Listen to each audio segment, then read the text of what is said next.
신라의 삼국통일 후 조선시대까지 한반도 내의 정치 세력은 바뀐 적이 없습니다. 그 이유는 신라가 망하고 고려로 정치 세력이 교체되었지만 북방계 사람들이 정치 권력 지배는 얼마 가지 못했습니다. 그 이유는 광종이 왕권을 강화하기 위해 과거제를 시행하며 그 당시 유학을 고려해서 유일하게 공부해오던 육두품 같은 신라 출신의 귀족들에게 길을 열어 주었기 때문입니다. 신라의 귀족들은 생각합니다. 왕조가 교체되는 것이 무슨 상관인가?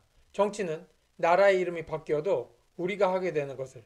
앞으로 천하는 우리가 통치한다. 유학을 무기 삼아 과거를 치르며 그들은 다시 한번 전성기를 누립니다. 또한 그들은 서로의 가문과 혼인으로 연결하여 가문을 대대로 보존하니 신라부터 고려 내내 그들이 국가를 움직였다 보아야 할 것입니다. 역사에 수많은 사람들이 여러 지역에서 나왔지만 그들의 원뿌리와 본향은 경주였습니다. 왜냐하면 김씨의 경우 김해 김씨를 제외하고는 경주 김씨가 삼국통일 후 하사받거나 부임한 지역에 정착하며 그 지역을 본관으로 삼고 시조로서 출발했기 때문입니다. 그 예로 강릉 김씨의 시조 김주원이나 광산 김씨 김은광 등은 경주 김씨의 왕족 출신이었으나 강릉과 강산을 본으로 삼고 시조가 된 경우입니다.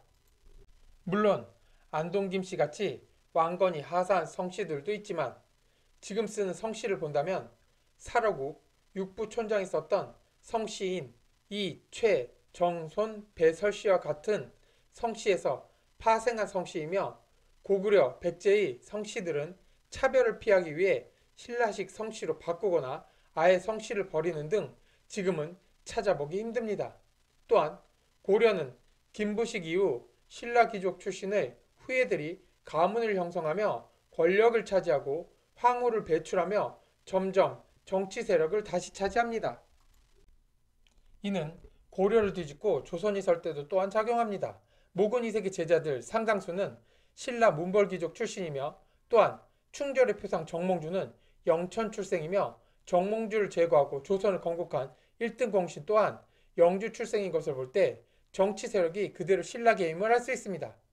이방원의 처 원경왕후 또한 신라 귀족의 집단인 사만갑족 출신인 것으로 볼 때 고착화된 신라의 문벌귀족은 그 옛날 선비족 가문이 수당을 일으키며 중국을 지배할 때 관농 집단 같은 세력을 형성해 중국을 지배한 것처럼 말입니다. 정치 세력이 고착화된 이유는 유학을 독점한 신라 문벌귀족이 정치 가문을 형성해 대대로 그들의 세력을 유지하였기 때문입니다. 해방 이후 대한민국이 일어설 수 있었던 건 모든 사람들이 대부분 평등한 출발선에서 시작하였기 때문입니다. 그 후 수십 년 다시금 가문이 형성되고 실력이 아닌 혈연과 인맥이 점점 중요해지는 이때 구시대의 학습을 타파해야 새로운 세상을 열 수 있다는 가르침을 역사는 우리에게 말해주고 있습니다.